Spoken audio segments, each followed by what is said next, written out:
In a world overrun with the fake, delusional, and disingenuous, he stands as a beacon of truth. He is Abuki Cabal.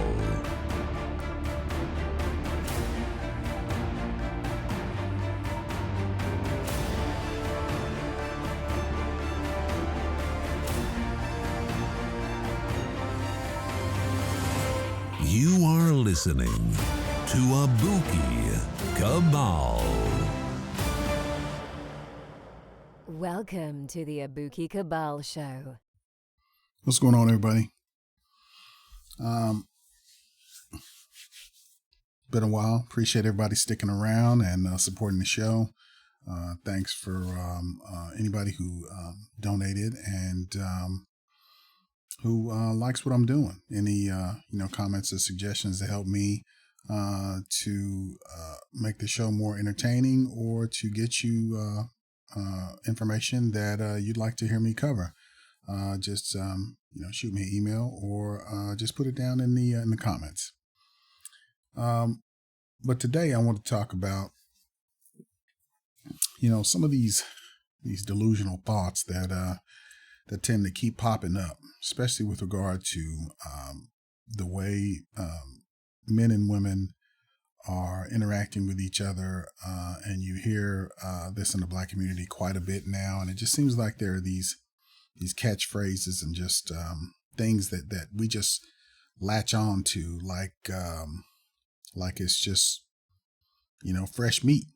And one of those things is this talk about, older men and younger women and, all of these women that are basically trying to shame men into believing that if you want a younger woman after you are older, there is a supposed manipulation factor that is incorporated into you dealing with these women. And we saw this in the R. Kelly trial. We saw this a little bit in the Bill Cosby trial. See it all the time where older women basically use these shaming tactics to try to make men, control men, and to basically sully the waters, so to speak, to basically make it to where the environment is not conducive for younger women to outperform them, to gain access to resources that they feel like are theirs. And there's some scientific background into this that shows that this is just what women do. But now it's being used by, calling people pedophiles when it, that's not even the definition of what pedophilia is. Most of the time, these people don't even know what the legal age of consent is. They don't really care. They just want to basically tell you that anything is an indication that you as a man or any man who is dating a woman who is, in her, early to, mid 20s, and they're not in their 20s themselves, that there's something wrong with them. When we know that in agrarian societies, marrying to younger women was pretty much the norm, and having kids young was the norm, and there was no color purple type relationship that was going on. I'm sure that happened, but I don't think it was in mass. So we're going to dig into this a little bit, and this kind of popped up in a little back and forth on Facebook, as you can see here. And we'll go up and we'll take a look at it and see what you guys think.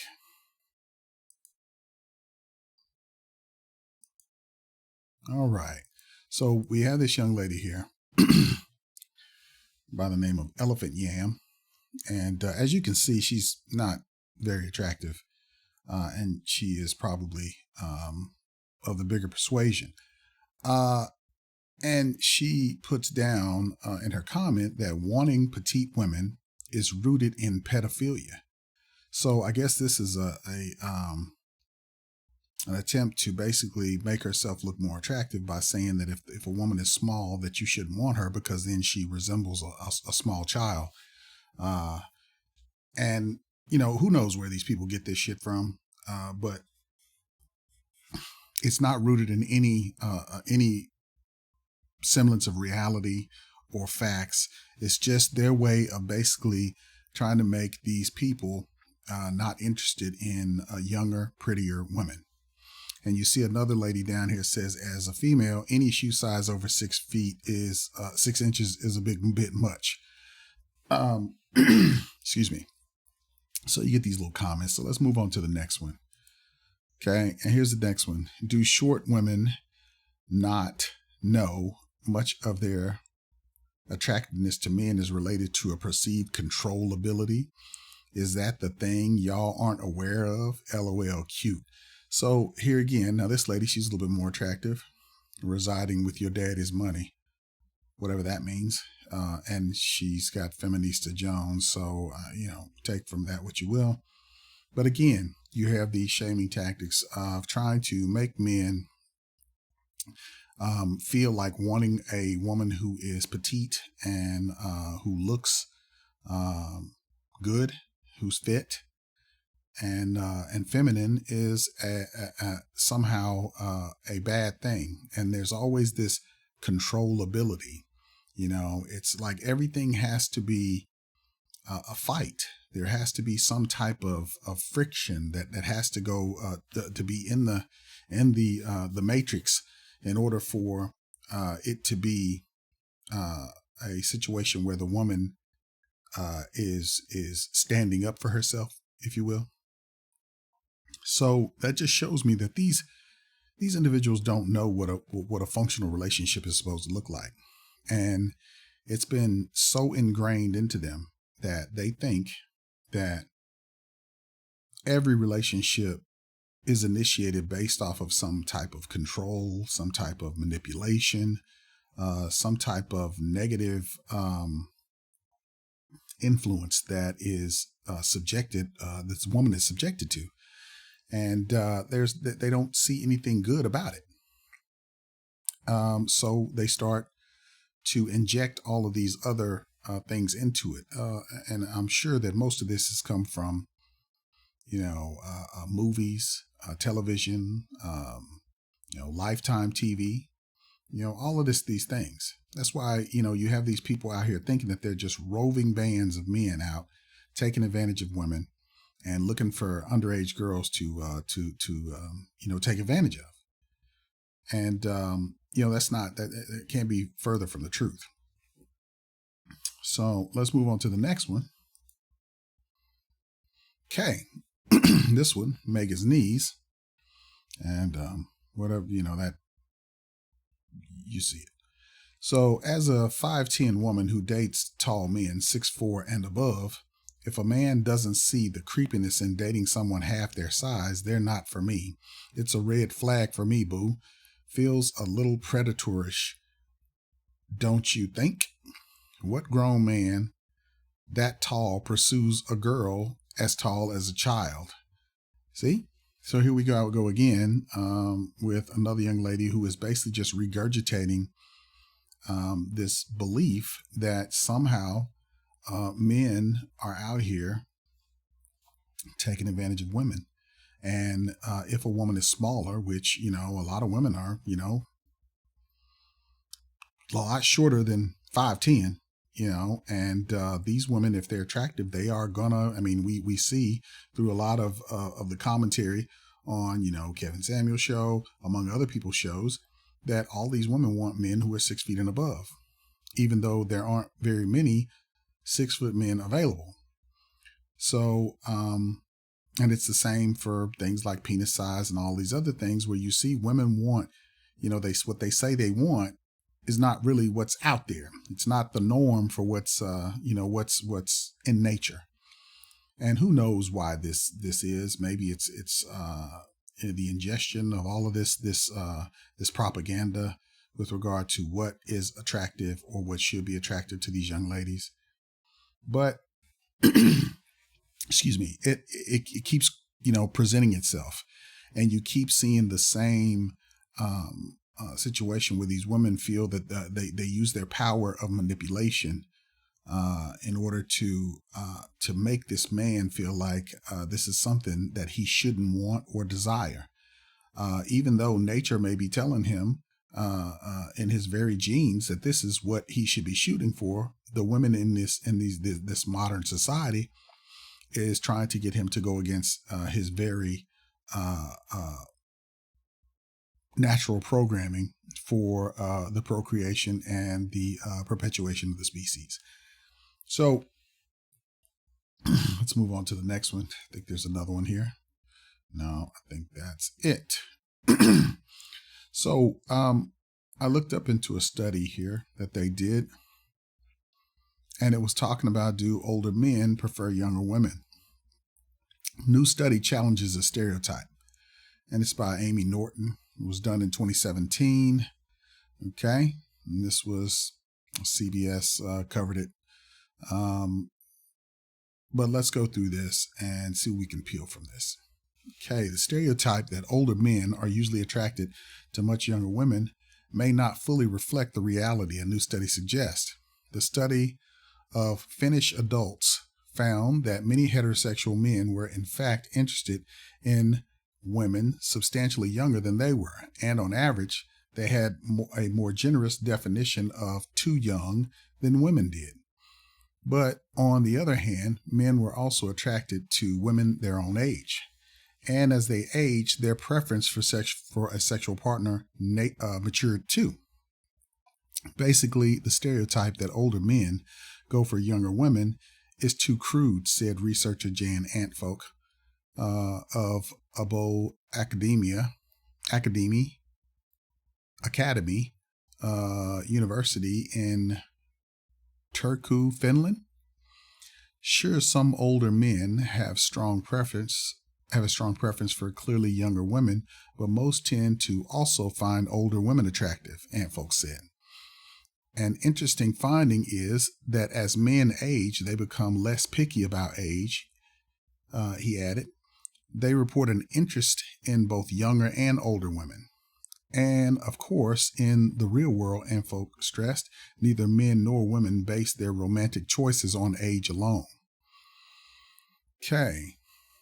Says we look for many different characteristics when choosing a partner, and age is just one of them, he said. For the study, Antfolk surveyed nearly 2,700 adults between the ages of 18 and 50. Some were single, he said, and some were long-term relationships. The majority of them were heterosexual, while just over 1,000 were bisexual or homosexual. All study participants gave the age range they would consider for a sexual partner. Then they were asked about their actual partners in the past 5 years. Overall, Antfolk found young men preferred women their own age, and compared with women, men were generally more willing to consider a partner substantially younger than they were. For example, the average age of heterosexual men in the study was 37, and on average, they would consider having sex with a woman as young as 21. By comparison, heterosexual women were 35 years old, and on average, the youngest partner they would consider was around 27. Again, on average, the findings showed. As women grew older, they generally put more limits on how young they would go. For each year in a woman's age, her definition of too young increased by about 4 months, Antfolk found. Men's preferences evolved too, though not as much. Their youngest age limit crept up by 2 months on average each year. But men were also interested in women their own age, the study found, and men and women did not differ much when it came to the oldest age they would consider. Plus, men's actual behavior looked different from their reported interests. They typically had sex with women who were close to their own age. Whether that reflects men's true preferences or simple reality is not clear, according to Justin Lamiller, a social psychologist who wasn't involved in the study. It might be more a reflection of how the dating game works, said LaMiller. He directs the social psychology graduate program at Ball State University in Munich,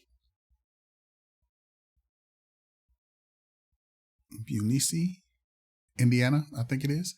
But it's difficult to know what drives people's actual sexual behavior, LaMiller pointed out. Study participants were asked about the age range of their sexual partners, but the context was left out, he said. So it's not clear how often older men were actually dating women their own age, or how often they'd been with the same woman for the past 20 years, he explained. Still, the findings do suggest men's lower age limit for a sexual partner may not be as low as we've thought based on previous research, LaMiller said. But he added an important caveat. The study was done in Finland, and the findings might not extend to other cultures, including the United States. And folk agreed, noting that Finland has a high level of gender equality, which might have swayed the findings.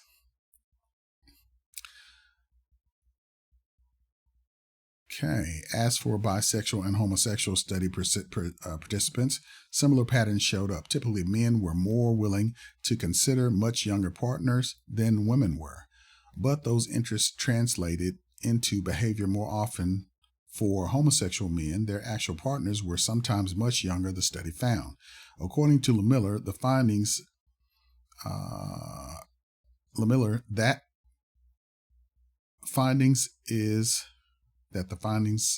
are in line with past research showing larger age differences in same-sex couples versus heterosexual couples.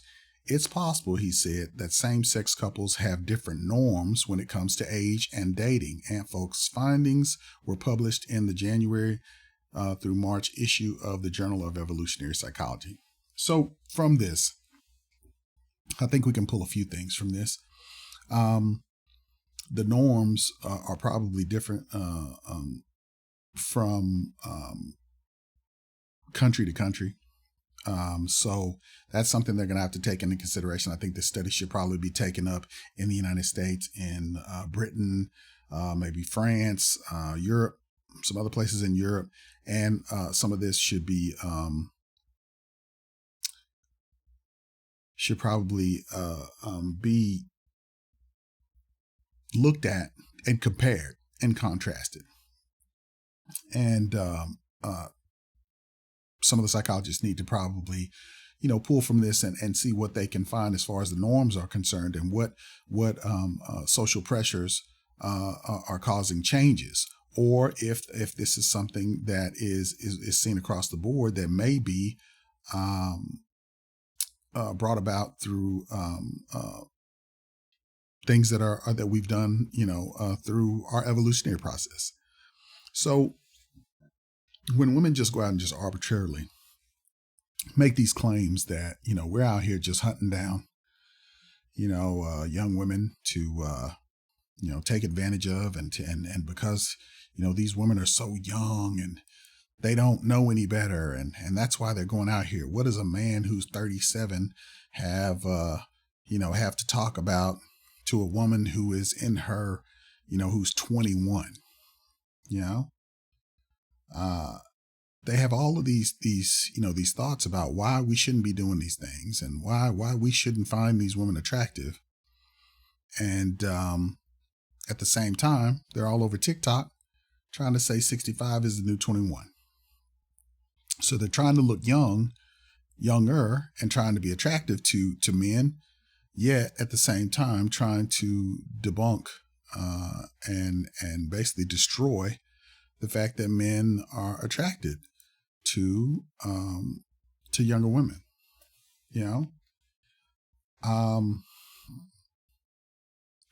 It's always something else other than trying to make yourself more competitive. And what we all know is a competitive game. Whether you're a man or a woman, you're going to have to compete. That's what nature requires of us.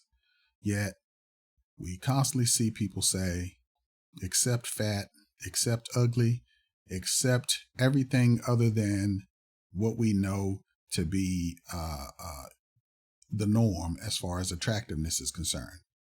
And this is a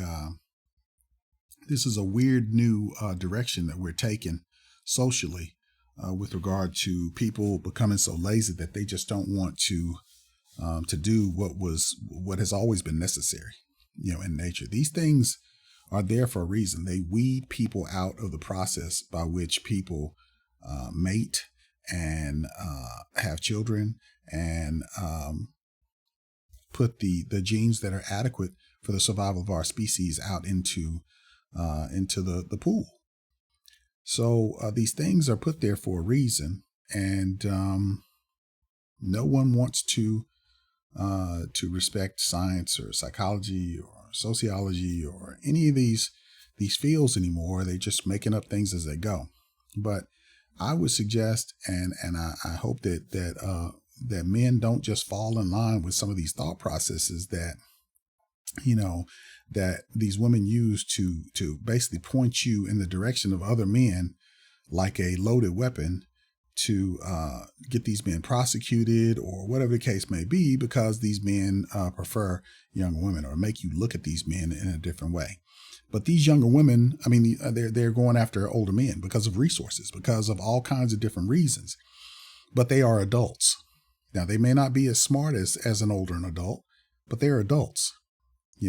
So then, the back and forth goes into, well, what about the moral implications of you dating that younger woman?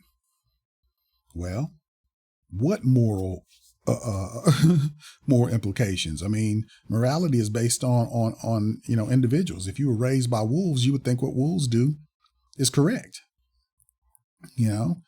And in this society, we have all accepted the law that, once a person reaches the age of 18, that they can do whatever they want to. But we also know that the law also says that the age of consent is 16 across the United States. People don't want to change the law. They just want to vilify people who basically go, and that's for you to get married. These people also can consent to sex. So questions have to be asked. Did you consent? Did you say yes to this? And people are all up in arms about that. It seems like we can't even have adult conversations because we have people running around who are so naive about human sexuality, about human interaction that adults have. And, they talk about this when you travel and you're overseas and you go to places in Europe, you go to places, Japan, some of the Oriental places, well, not Oriental, Asian places. That's what they say about us, is that we act like children when it comes down to things that should be so easy to discuss. And we vilify things instead of actually having the conversations. And if you have these conversations, I think it would stop a lot of some of the stuff that takes place. But you can't have, all of these movies that are showing the very things that you don't want going on, but you are consuming it on a tremendous level, on Lifetime and all these other places, but you're portraying these young women being out here being femme fatales and all kinds of stuff. So basically what you're doing is you're socially engineering people, to do these things. You're socially engineering these young girls to go after older men so that they can have these resources, but the only people that you want to vilify is the, sometimes the victim. You only see victims on one side of the equation. But if you really want to stop this, then, you'll make it to where there are consequences for these young ladies being in places where they shouldn't be. Not just, going and getting some, the man who basically has all of these resources and it's coming out that this Me Too movement and this, hashtag Time's Up, all of these things were put in place to basically target high profile men and put them on the spotlight in order to further the agenda. And all of that's coming out. You're starting to see that in the Johnny Depp trial, where this woman basically took him down through the ringer for the last 6 years. She even won in Australia. And look at all of the stuff that we're seeing here on TV over the last, a week or so since this trial has been going on. And look at some of the stuff that this hateful woman has been doing to Johnny Depp. Incredibly evil and manipulative. She's saying that she's afraid of the dude, but then she's going out and she's orchestrating, these things to happen. She's saying that he's on dope and drugs and all kinds of stuff, but then they've got all kinds of stuff where she's, arranging drugs for everybody at her party and at her, bachelorette party. She's doing more dope than Johnny was, So, you have they don't want to show that, but they want to show, this other aspect. And it's like there's just this push to vilify men and what men do. And I think this is part of the infiltration that took place in the 70s of women into men's spaces. Men should be able to have a space where they can go and be men. Men should be able to go play golf with each other and not have to worry about women being around. Men should be able to go and play football. And, if they're going to be reporting, really, I think it was a mistake when they started allowing females into the locker room. Should have never happened. Now that they're in the locker room, now it let any little thing happen and they were sexually assaulted. But when men and women come together, sex is always going to be an issue. Attraction is always going to be an issue. And if we're not adult enough to have these conversations, then, there's something wrong with our society. There's something wrong with our educational system, and we need to fix it. So, that's my take on that. I appreciate you guys listening. And, don't allow people to manipulate your thought process. Peel away all of the external, unnecessary parts of the equation and work on the problem. Get to the why. Why is this happening? Is this something that is a naturally, occurring thing? Take a lot of the emotion and feelings out of it that people, that women try to inject into the process to make you go into a certain direction. And usually that direction is the wrong direction. And we see that historically time and time again. That's all I ask. You guys, I'm just trying to, encourage clean, healthy thought and problem solving. So I appreciate you guys listening, and please like and share my page, and you guys keep hanging out with me. Like I said, if you have any suggestions, appreciate them. Thanks for listening. Y'all have a good night. I feel like a